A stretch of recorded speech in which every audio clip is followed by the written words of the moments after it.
coming to you live from Adam's Kitchen. It's Cooking Up Story with John. It's a metaphor.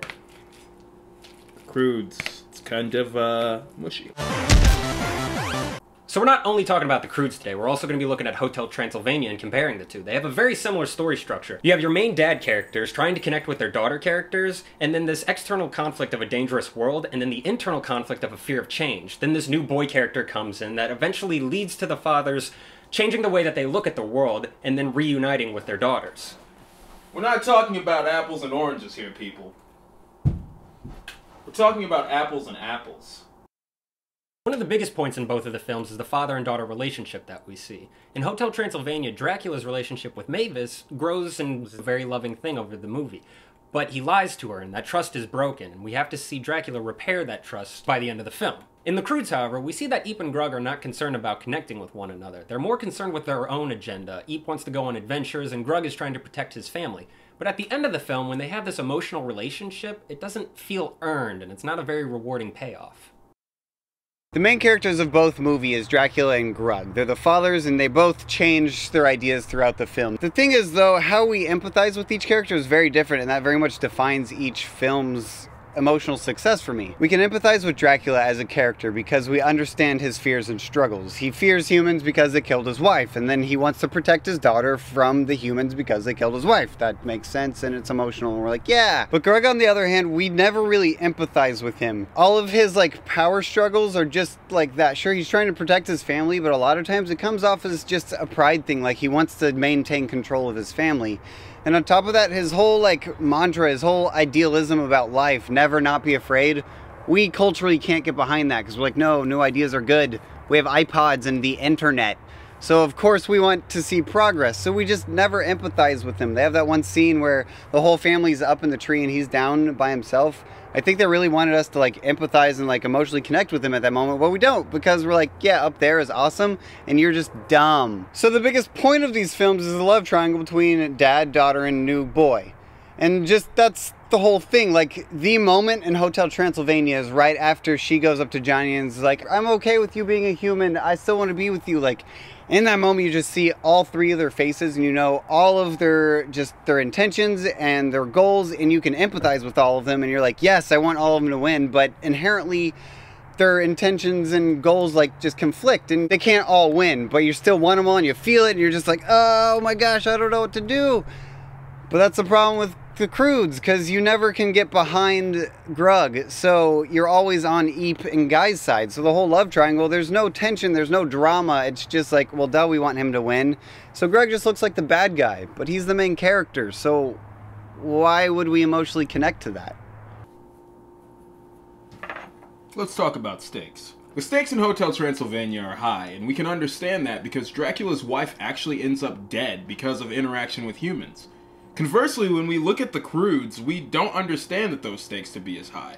The physics of the world don't lend themselves to a real threat. The whole family falls off a cliff, and then, in Grug's failure montage, he gets electrocuted. Nothing really happens to them anytime, so we don't really understand what everybody's so afraid of. We're not trying to assault you guys with knowledge, but there's just a lot going on in these movies. All of what John said was true. On top of that, Grug's character arc is actually not really relatable or appealing. He just immediately flips to the new change of accepting ideas and wanting to connect with his daughter. Through the whole film, there's not a really, if we show on our sciencey graph here, there's not any sort of progress. He's right here the whole time. Sure, he starts thinking of all these new ideas, but it's because he wants to gain control of his family. It's not because he's trying to, understand things differently. My favorite fact of the film is pretty much you could watch the entire film being the last 20 minutes of the film. What I mean by that is so right as they get to the mountain, everything's falling apart and Grug's like, quick, back into the cave, and his family's like, no, we're not going into the cave. So that shows he hasn't changed from the beginning of the film, and this is already 40 minutes into the film. Right after that scene is when him and Guy get stuck in the mud and the tar, and then they have that whole emotional change, so he immediately flips, and then right after that, they have the next scene, him being the family's like, we should go to the cave, and he's like, no, let's not go into the dark anymore. That's the entire film. he want to go in a cave, flip because of boy, there now he doesn't want to be in the cave, and that's just in the last 20 minutes. So essentially, like, the first 40 minutes of the film, we didn't even need. Whereas like in Hotel Transylvania, there's a really smooth ebb and flow just of his change, and he really starts to get to understand Johnny, and Johnny's sort of this idea of who humans are these days. So because he starts to really kind of get to know him, then when we have scenes like the table scene, like, then it makes sense because they've already built a relationship on that. And then when he really just pours out his soul to Johnny about his wife, it's all built up on a relationship that we like and we understand and it's real, and it just... So when Drac changes his ideas on humans, it makes sense. Whereas when Gruggs flips, it's immediate. We're just like, wait, this isn't earned. We haven't felt this the whole time. This cat is also grounds for discussion. And so is the one in Croods. It's a small point about convenience, but you know how we talked about convenient conflict always coming off natural? If there's some danger and intensity to it, we don't really notice it as being convenient.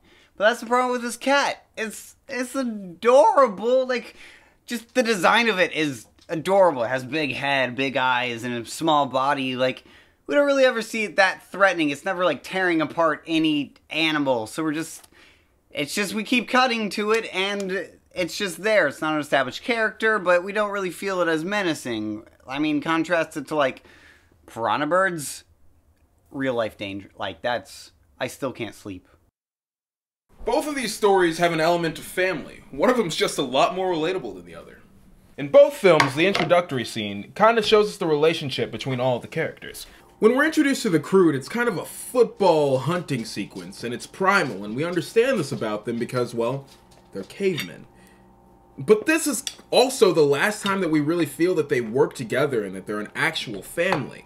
Conversely, in Hotel Transylvania, when the monsters are introduced, we get this feeling of backstory and compassion. They really care about each other, and this is only propagated as the film proceeds forward. When Johnny leaves at the end of the film and Drac feels the weight of this moment and understands that Mavis might not be happy, nobody bats an eye about going into the human world where there's real problems and real risk for them. They all just do it because they care about her.